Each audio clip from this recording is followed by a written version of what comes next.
Welcome, Bitcoin friends. It's Bitcoin Mamo. Today we're going to look at the Bitcoin charts, do some TA. We'll also take a look at market cipher. So in that previous video, we did a pretty thorough analysis. Please check that out if you haven't seen it. And we ran out of time to check out market cipher to see what that's telling us. So we'll do that in this video, as well as a little bit of TA on the daily chart. So in that last video, we were on this green daily candle. We did end up putting in a close at around 31.1k, and this was our highest daily close going all the way back here to June of last year, so pretty much a year ago.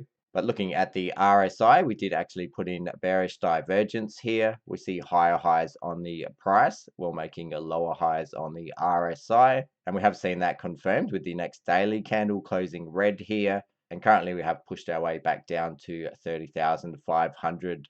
So not a big drop here, pretty much in this range.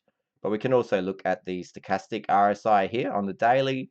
We can see it has been coming down. So I think this needs a few more days here to completely cool off and perhaps spend some time down the bottom here. And then upon coming out of this bearish zone above this 20 level, this white dotted line, then I would be looking for Bitcoin to try to make another attempt at these high levels. We can also look on the RSI here. We did have this triangle pattern drawn in, just connecting the lows here and the highs. We can see we did break out of that pattern. And when we broke it, we had this nice move to the upside. It was also the break of this falling wedge pattern, which we talked about previously, being a bullish pattern. We saw this nice move to the upside. Now we do have this bearish divergence, and we are coming back down. So we could possibly come back down and test this trend line for support. And just something to watch on the RSI. We can also watch the stochastic RSI at the same time. And we can look at some possible levels on a bigger pullback here. If we pull up the VPVR, the amount of volume traded at certain price levels, we can see we are at the top of this range here, where there is a clump of previous volume.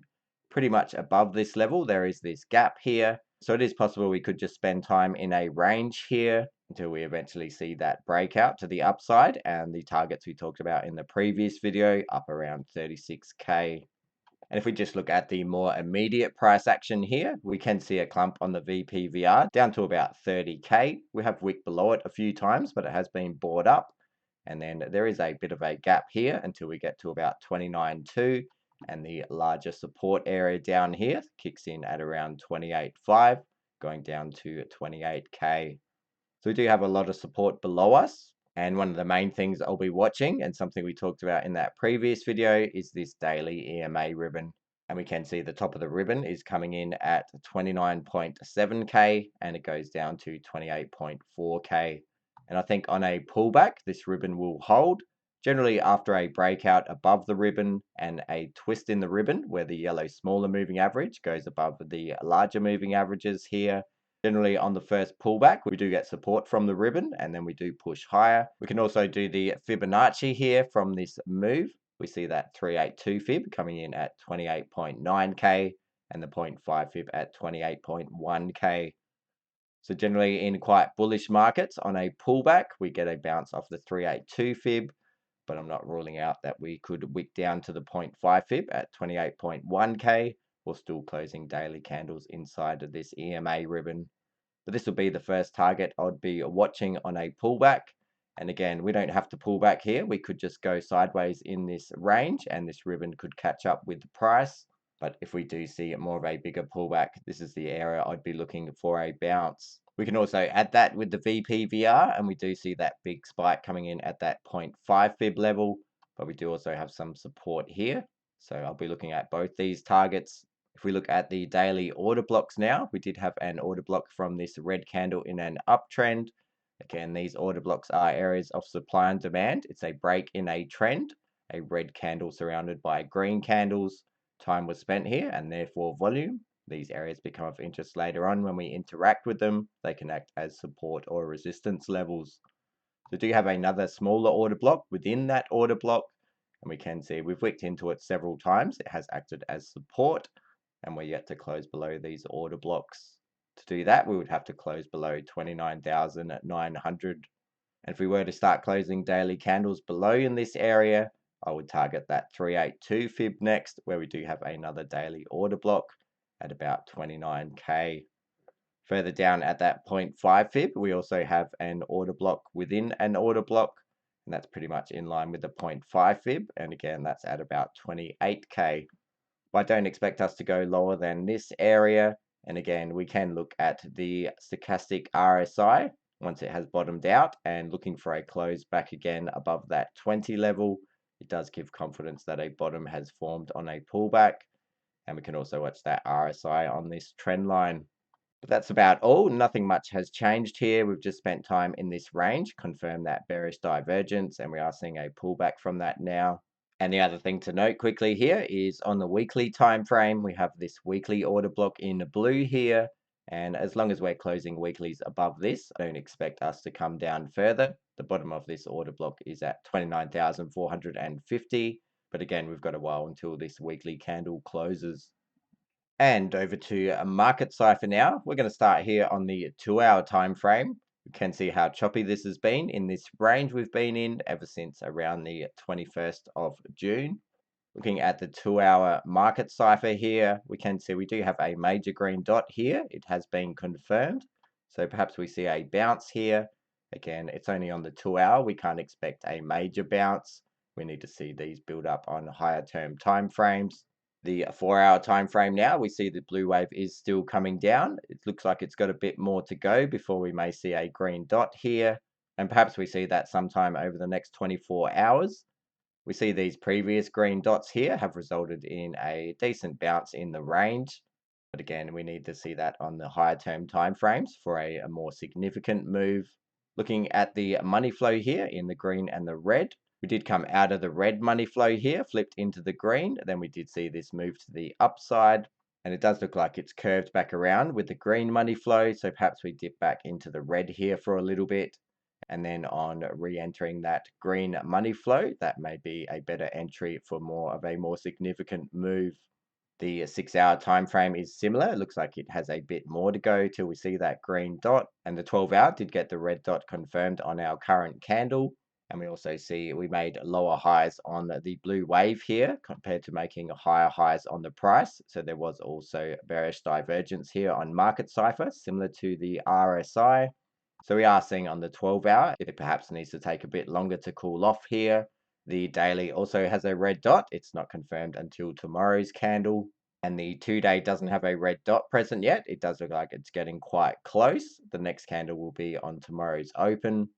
The 3-day also doesn't have a red dot present yet. The next candle is also on tomorrow's open. So if we start seeing these red dots build up on the 2-day, 3-day, 4-day, then perhaps we might see that correction come down to that 382 fib level or even that 0.5 fib level.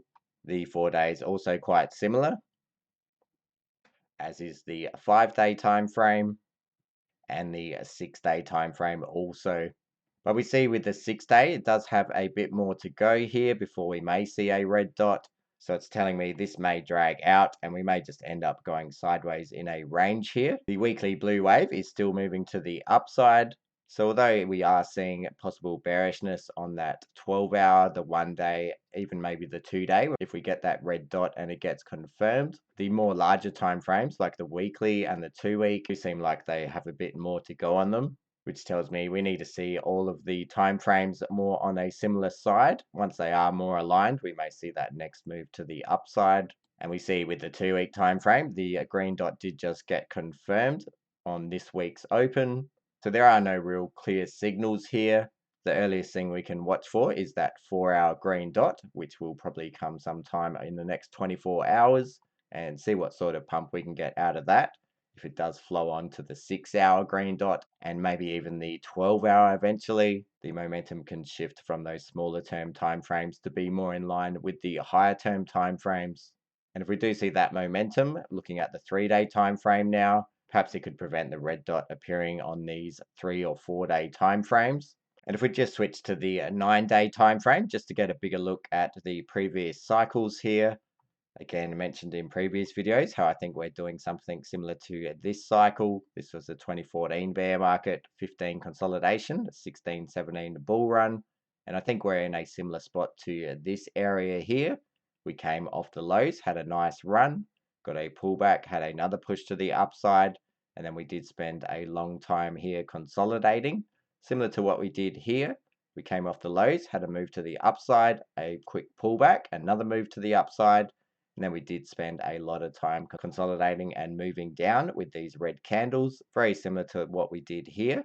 This was 4 candles here, this was 5 candles, and then we did see a couple of green candles and a couple of red candles, but pretty much we went sideways here for quite a long time, and then eventually we did see that move to the upside. If we look at market cipher on the 9-day, we were looking at this time frame to get this red dot here to confirm a more prolonged, decent pullback. That did play out. We got that decent pullback over a pretty decent amount of time here, similar to this red dot. It confirmed the top of this run. We got a decent pullback over a decent amount of time. And then we did get a green dot, red dot, green dot. So we could get a bit of choppiness with these green and red dots, similar to what we got in this area. And if we just zoom into that area now and see how long we actually spent here, we can see taking it from that 9-day red dot here and just measuring till we had this breakout candle. This was actually 150 days. So we spent quite a long time here just going sideways in this range. And basically we just formed this ascending triangle pattern here over 150 days. And then we did see that breakout. So if we did spend that similar amount of time, about 150 days, going sideways in this range, that would take us all the way till the end of September. Again, it doesn't have to be the same. Perhaps it'll be shorter, but just be prepared that we may just spend time going sideways for a bit longer here. I think that's about all for today. In the short term, we can watch for this 4-hour green dot to appear here, and we should see a bounce from that like we did with the previous ones, although we could still stay in this range. And that 4-hour green dot could lead to the 6-hour green dot, and then eventually the 12-hour green dot. And if we can get that momentum building up and eventually onto the daily, then perhaps we can see that move to the upside, and it would prevent the red dot on the time frames like the 3-day and the 4-day. This is currently the 3-day time frame. So not any clear direction there. We could just spend time going sideways in this range, or we could see a pullback. And again, I'll be looking for this daily EMA ribbon to hold, and also the 382 fib, or possibly even the 0.5 fib at 28.1k. But we have to let it play out here day by day. We need to watch the stochastic RSI for it to cool off completely and then get back above this 20 zone to confirm a move back to the upside. And we can also watch the RSI here for a retest on this trend line. But that's about all for today. Hope you enjoyed that analysis on Bitcoin Mamo. I'll see you next time. Bye.